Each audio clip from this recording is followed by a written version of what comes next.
साल था 1996। Boulder Colorado में शांत गलियों और पहाड़ों के नजारों वाला शहर। रैमसे परिवार जॉन, पैट्सी और उनके बच्चे बर्क और जॉन बेनेट ने अपने बड़े फेस्टिवली डेकोरेटेड घर में क्रिसमस मनाया। जॉन बेनेट 6 साल की beauty queen centre of attention थी। उसकी हंसी से घर गूंज रहा था। परिवार ने गिफ्ट्स एक्सचेंज किए, कैरल्स गाए और जो एक परफेक्ट हॉलिडे नाइट लग रही थी उसका आनंद लिया।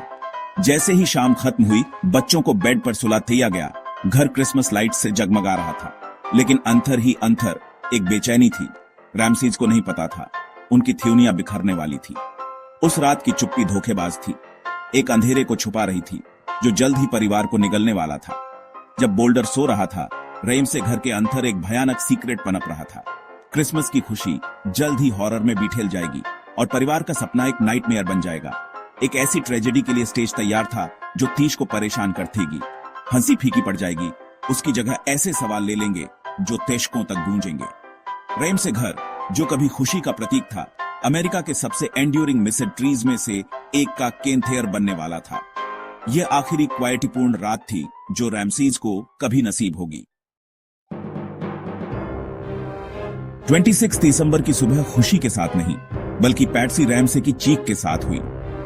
उसे पीछे की सीढ़ियों पर एक हाथ से लिखा हुआ फिरौती का नोट मिला, जिसमें थियावा किया गया था कि जॉन बेनेट को किडनैप कर लिया गया है और $118,000 की मांग की गई थी। पैनिक फैल गया। जॉन बेनेट का बेड खाली था, उसका डाउन प्लेड्रा अजीब तरह से शांत था। सुबह 5:52 बजे पैट्सी ने 911 पर कॉल किया। उसकी आवाज घबराई हुई और बेताब थी। पुलिस अराजकता में रिची थियोस्ट और एक मंत्री घर में भीड़ लगाए हुए थे, सीन को कॉन्टैमिनेट कर रहे थे। एविडेंस को रौंद दिया गया। घर और क्राइम सीन के बीच की लाइन धुंधली हो गई। परिवार ने एक किडनैपर के कॉल का इंतजार किया जो कभी नहीं आया। घंटों बाद डिटेक्टिव लिंडा अरंट ने जॉन को घर की तलाशी लेने का सुझाव दिया। बेसमेंट में जॉन को जॉन बेनेट की बॉडी मिली, एक सफेद ब्लैंकेट में लिपटी हुई। कथित किडनैपिंग एक झूठ थी। जॉन बेनेट ने कभी घर नहीं छोड़ा था। नाइटमेयर गहरा गया और कंफ्यूजन के बादल में इन्वेस्टिगेशन शुरू हुई। रैमसीज की थ्योनियां एक ही भयानक सुबह में तबाह हो गई थी। पुलिस को एक हैरान करने वाला क्राइम सीन मिला जो पहले से ही कॉम्प्रोमाइज्ड था। ट्रेजेडी अभी शुरू ही हो रही थी। जवाबों की तलाश थीश को खा जाएगी। फिरौती का नोट अजीब था, 2.5 पेज का। रैमसीज के अपने पेन और नोटपैड से लिखा गया था।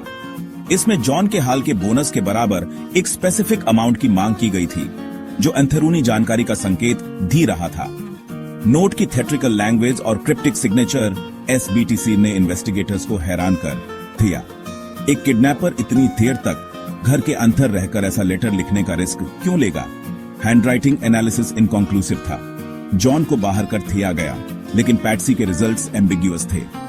नोट में पुलिस को न बुलाने की चेतावनी दी गई थी, फिर भी पैट्सी ने तुरंत ऐसा किया। इन्वेस्टिगेटर्स को नोट का एक ड्राफ्ट मिला, जिससे पता चलता है कि इसे सावधानी से कंपोज किया गया था, जल्दबाजी में नहीं लिखा गया था। क्या यह गुडीदाह करने की एक स्टेज्ड कोशिश थी या एक चालाक घुसपैठिए का काम? नोट ने जवाबों से ज्यादा सवाल खड़े किए, जिससे रहस्य गहरा गया। यह एक ऐसे केस में पहला सुराग बन गया जो विरोधाभासों से भरा था। क्लैरिटी के बजाय नोट ने इन्वेस्टिगेटर्स को एक भूल भुलैया में और आगे धकेल दिया। रैमसे घर में जबरन एंट्री के कोई साफ निशान नहीं मिले। ए डाउन प्लेड आत्र पॉसिबल एंट्री पॉइंट, एक ब्रोकना हुआ बेसमेंट विंडो ने एक घुसपैठिए के लिए एक पतली चांस थी। एक स्कफ किलत और विंडो के नीचे एक सूटकेस ने अटकलों को हवा दी, लेकिन बाहर बर्फ में कोई फुटप्रिंट नहीं मिले। घुसपैठिए के सिद्धांत के सडीथकों ने जॉन बेनेट के कपड़ों पर मिले अज्ञात पुरुष DNA की ओर इशारा किया। फिर भी डीडर वेपन और गैरोट घर के सामान से बने थे, जिससे एक रूल्ड आउटी व्यक्ति के बारे में संदिग्ध पैथिया हुआ। घर गेस्ट से भरा था और एक दरवाजा खुला रह गया होगा। फिर भी घुसपैठिए के लिए फिजिकल एविडेंस की डाउनप्लेडी ने परिवार पर संदिग्ध बनाए रखा। क्या सीन स्टेज्ड था या कोई अजनबी सच में अंदर आया और बिना पता चले निकल गया? एंट्री का सवाल केस की सबसे बड़ी पहेलियों में से एक बना हुआ है। सच्चाई उन दीवारों के अंदर छिपी हुई लग रही थी जो परिवार को बचाने के लिए थी। शुरू से ही इन्वेस्टिगेशन क्रिटिकल एरर्स से घिरी हुई थी। पुलिस ने केस को किडनैपिंग के रूप में ट्रीट किया, डीडर के रूप में नहीं, सीन को सिक्योर करने में फेल रही। थियोस्टो और परिवार स्वतंत्र रूप से घूमते रहे, एविडेंस को कॉन्टेमिनेट करते रहे। शुरुआती तलाशी में बेसमेंट में जॉन बेनेट की बॉडी मिस हो गई।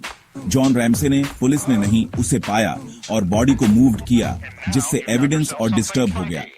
कस्टडी की चेन टूट गई और क्रूशियल क्लूज खो गए।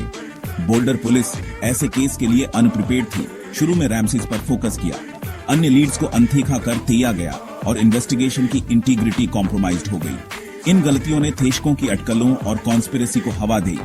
न्याय की तलाश शुरू से ही थ्योशित थी। हर गलत कीथेम के साथ सच्चाई और थ्योर होती गई। घुसपैठिए का सिद्धांत जॉन बेनेट के कपड़ों पर मिले अज्ञात पुरुष डीएनए पर केंद्रित है। संदिग्धों का तर्क है कि यह साबित करता है कि उस रात घर में कोई और था। एविडेंस में एक हाईटेक बूट प्रिंट और जॉन बेनेट की बॉडी पर पॉसिबल स्टन गन किलेडक्स शामिल हैं। संदिग्धों में स्थानीय वर्कर्स से लेकर जाने माने सेक्स ऑफेंडर्स तक शामिल थे, लेकिन किसी का भी डीएनए मैच नहीं हुआ। 2006 में जॉन किलेड कार ने लिया कबूलनामा किया, लेकिन उसका डीएनए मैच नहीं हुआ। सिद्धांत बताता है कि एक प्रीडेटर गुस्सा जॉन बेनेट पर हमला किया और उसे मार डाला, फिर फिरौती का नोट स्टेज किया।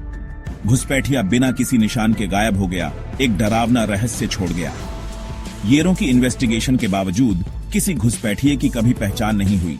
एविडेंस इस सिद्धांत का सडाइथन और खंडन थियोनो करता है। एक अज्ञात हत्यारे की छाया अभी भी केस को परेशान करती है। दूसरा बड़ा सिद्धांत यह है कि हत्यारा रैमसे परिवार का सदस्य था।